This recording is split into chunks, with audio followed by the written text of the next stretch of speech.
राधे। जय श्री कृष्णा, जय श्री श्याम। आपके बैसाख मातम के 9वें दिवस में आपका बहुत बहुत स्वागत है।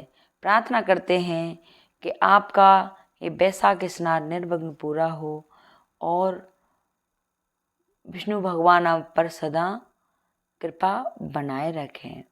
तो कथा श्रवण करने से पहले अनुरोध है कि कथा को आधम में न छोड़ें, कथा पूरी सुने। मैथिली ने पूछा, हे ब्राह्मण, कामदेव के जल जाने के बाद उसकी उत्पत्ति कैसे हुई? यह सुनकर श्रुतुदेव स्वामी कार्तिक के जन्म की कथा कहने लगे, जिसके सुनने से पाप नष्ट हो जाते हैं, यश व पुत्र मिलते हैं और सब रोग नाश दूर हो जाते हैं।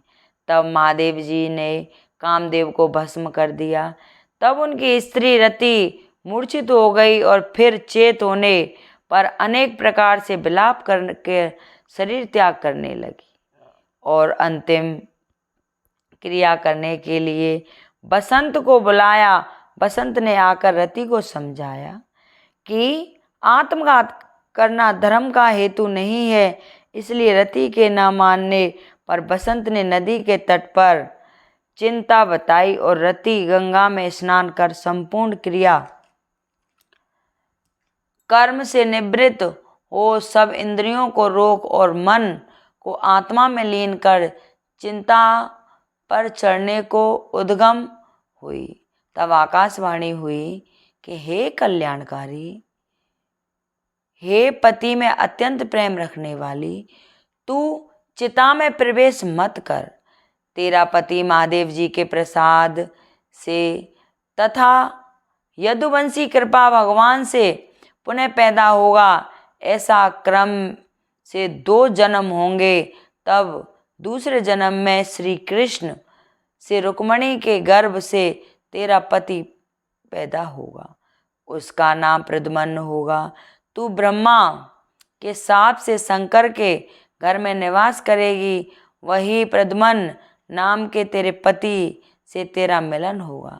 ऐसा कह आकाशवाणी समाप्त हो गई। तब रति ने चिता में प्रवेश नहीं किया। फिर सब देवताओं ने रति को वरदान देकर उसको शांत किया और कहा, हे काम प्रिय, अब तेरा पति अनंग कहलाएगा और अंग वाले की तरह मरा हुआ भी दिखाई देगा। पूर्व कल्प में तेरे पति सुंदर नाम का राजा था। उस जन्म में तू भी उसकी पत्नी रंग संकर कारिणी हुई थी। इसी से तेरी यह दशा हुई है। अब तू बैसाख मास में प्रतिकाल मंदकानी नदी में स्नान कर और कथा श्रवण कर, मधुसूदन भगवान का पूजन कर और उनकी दिव्य कथा सुनकर अशून्य शयन नाम का व्रत आरंभ कर दे। ऐसा कहने से तेरी पति तुझे अवश्य मिल जाएंगे, इसमें संदेह नहीं है। रति को ऐसा वर दे।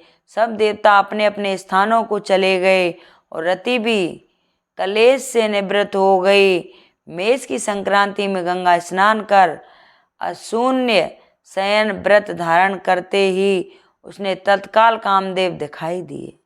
पूर्व काल में भी वह बड़ा धर्मपरायण राजा था, मगर उसने बैसाख मास में कर्तव्य धर्म नहीं किए।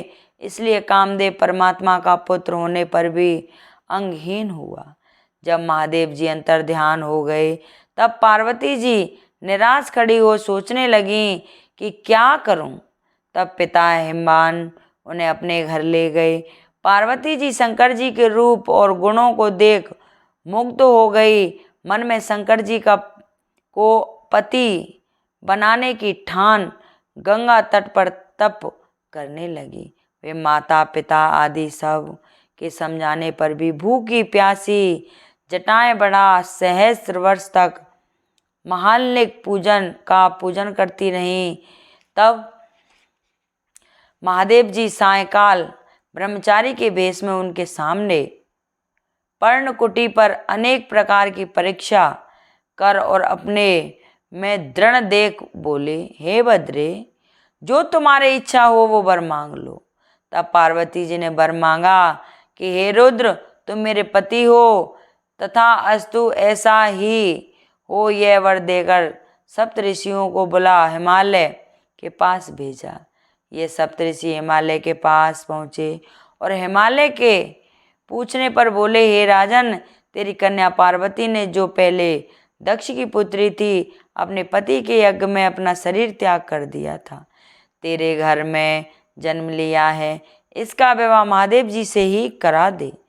तो यह बात सुन हिमालय बोला कि पार्वती महादेव जी को ही अपना पति मानती है, मानने को घोर तप कर रही है। मैं भी अत्यंत हर्ष से अपनी कन्या महादेव जी भी को दे चुका हूँ। अब आप यहाँ पधारे हो जहाँ महादेव जी हैं। हिमालय का उत्तर ले सप्तऋषि महादेव जी के पास आ जा और विवाह के निश्चित कर चले गए।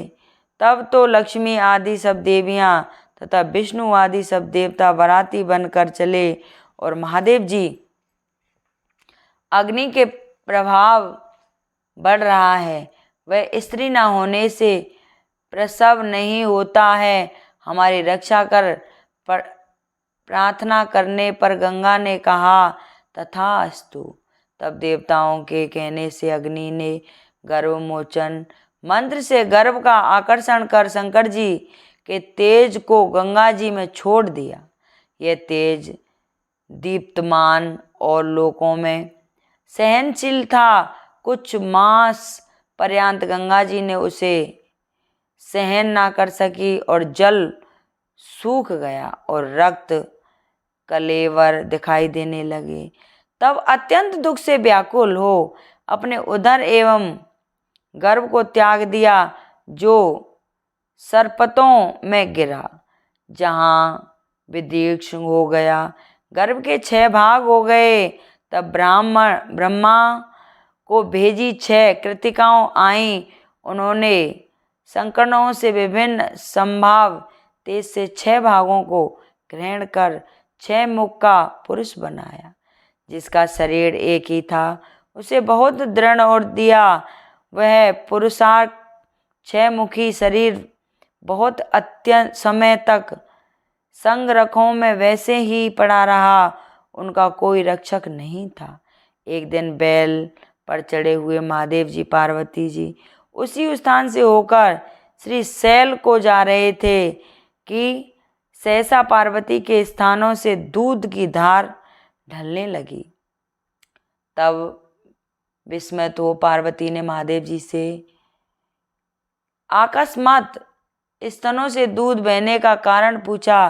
तो महादेव जी बोले, तेरा पुत्र यहीं नीचे पड़ा है और अपने रमण की बात तथा अग्नि का वहाँ आना, जिससे पार्वती को उससे देखने से लज्जा के मारे हट जाना और वीर्य संकलित होने से क्रोध में आकर अग्नि के मुख में छोड़ देना और गंगा के जलने से गंगा का संकरणों में छोड़ देना और वहाँ पर उनके 6 भाग हो जाना तथा मातृकाओं के दृढ़ कर देने का वृतांत सुनाया। फिर कह उनकी आकर्षक पुरुष की सी हो गई, उसे को देख तेरे स्तनों से दूध टपकने लगा है। इसका पराक्रम विष्णु के समान होगा। तू इसका पालन पोषण कर, यहीं तेरा औसत पुत्र है, इसे उठाकर ले चल। महादेव जी की बात सुनकर पार्वती जी को उठा गोदी में बिठाकर दुग्ध पान कराने लगी और पुत्र स्नेह में तत्पर ही महादेव जी के साथ कैलाश को आ गई और पुत्र का पालन कर अत्यंत संतुष्ट हुई। हे राजन, यह कुमार के जन्म की कथा मैंने तेरे सामने सुनाई है, कही है। इसे नित्य प्रति सुनने से उनके पुत्र पौत्र आदि की वृद्धि होती है। इसलिए वैशाख मास में धर्म करने से स्त्रियों का विधवा योग मिट जाता है तथा अत्यंत पुण्य होता है। इसी के प्रभाव से अलंगन कामदेव भी साग हो गए। जो लोग इस मास में बिना स्नान दान किए बिता देते हैं, उन्हें बहुत से धर्म करने पर भी अनेक दुखों भोगने पड़ते हैं। इसलिए ये है एक मास संपूर्ण धर्मों के करने के लिए हितकारी होता है। तो ये 9वें दिन की कथा थी। अगर किसी को पसंद आई हो तो कृपया लाइक सब्सक्राइब करें, कमेंट में लिखकर जय विष्णु भगवान की जरूर बोलो। विष्णु भगवान की